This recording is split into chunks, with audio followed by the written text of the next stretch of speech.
The world thought Portugal's future had already arrived, not because they lacked talent, not because they lacked ambition, but because they finally seemed ready for life beyond Cristiano Ronaldo. For years, Portugal had been searching for that moment, the moment when the conversation would no longer begin and end with one man. A new generation had emerged, creative midfielders, fearless attackers, players performing at the highest level of European football. The future appeared secure. And yet, on June 17, 2026, inside NRG Stadium in Houston, a familiar question returned. A question Portugal thought they were getting closer to answering. A question that may define their entire World Cup campaign. What happens when the greatest player in your nation's history remains the center of every conversation? Because Portugal's biggest problem is not that Cristiano Ronaldo is declining, it's that even now, they still seem unable to escape his shadow. And that is terrifying.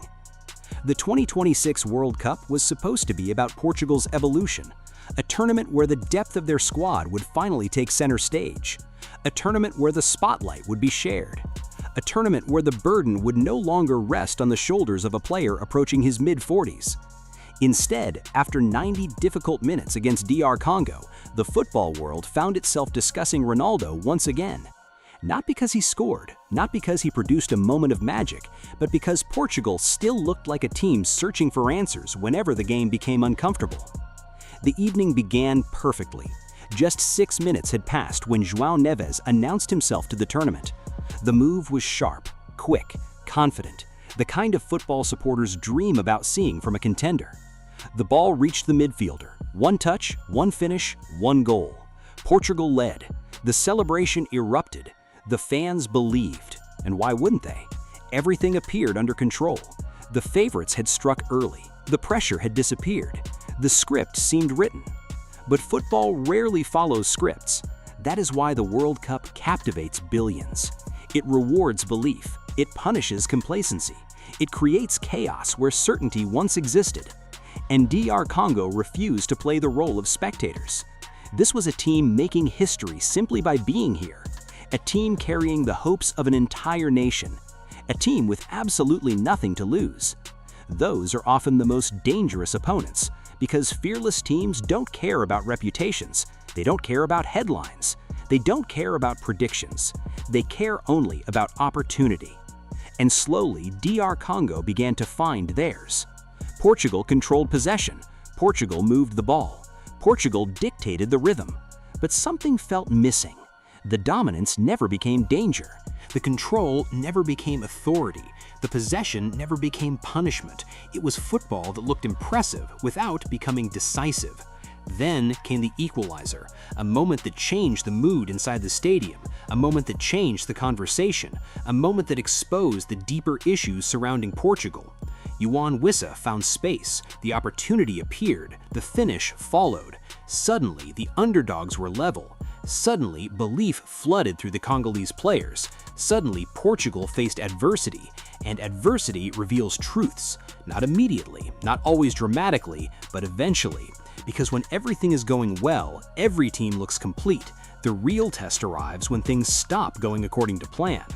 Portugal had possession.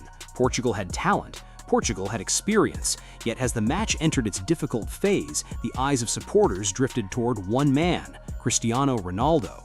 They always do.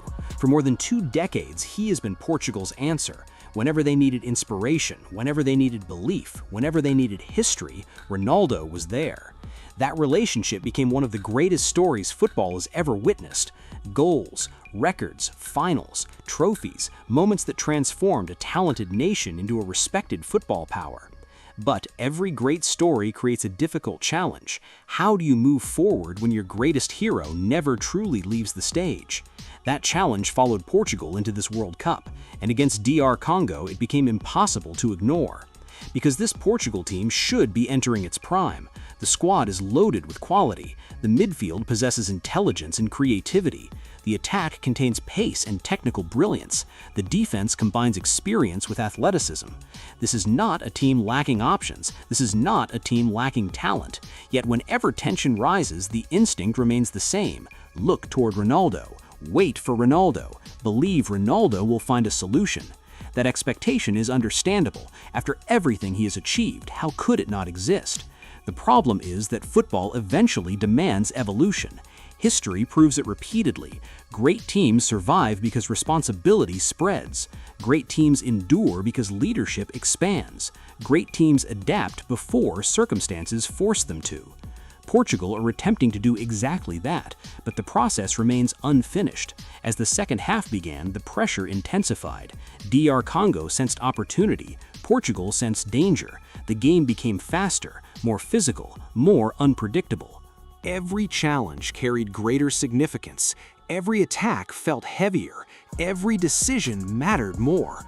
This was no longer about collecting 3 points. This was about demonstrating authority. Champions don't merely win matches. Champions convince opponents that resistance is pointless.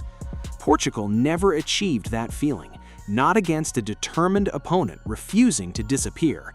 And that should concern them, because the deeper a World Cup progresses, the more difficult every challenge becomes. The spaces shrink, the margins become microscopic, mistakes become fatal.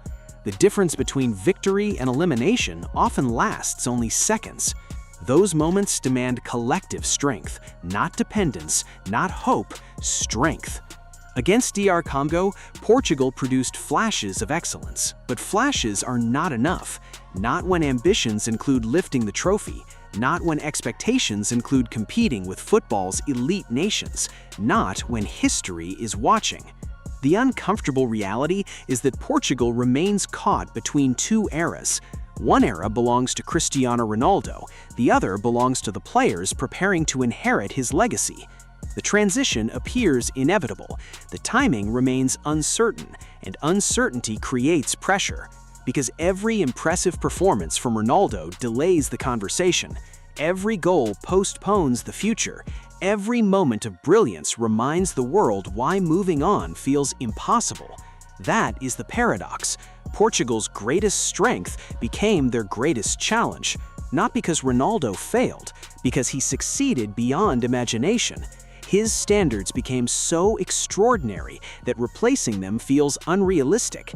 His influence became so enormous that escaping it feels impossible. Few nations have faced this dilemma. Fewer have solved it successfully. As the clock continued to tick in Houston, Portugal searched for a breakthrough. The urgency increased. The crowd grew restless. Opportunities appeared and vanished. The match hung in the balance. And with every passing minute, the same question became louder. Who takes control when Ronaldo cannot solve everything? Not because he lacks ability, not because he lacks desire, but because football was never designed to be carried by one individual forever. Time changes every athlete, even legends, even icons, even players who seem immune to reality. That truth is undefeated. Portugal know it, their supporters know it, the football world knows it. Yet, knowing something and preparing for it are very different challenges. The final whistle eventually arrived. Portugal won, DR Congo won. For the Congolese players, it felt historic. For Portugal, it felt unfinished. The result itself was not catastrophic. World Cups are marathons, not sprints. Group stages allow recovery. Mistakes can be corrected. Momentum can be rebuilt. The concern lies elsewhere.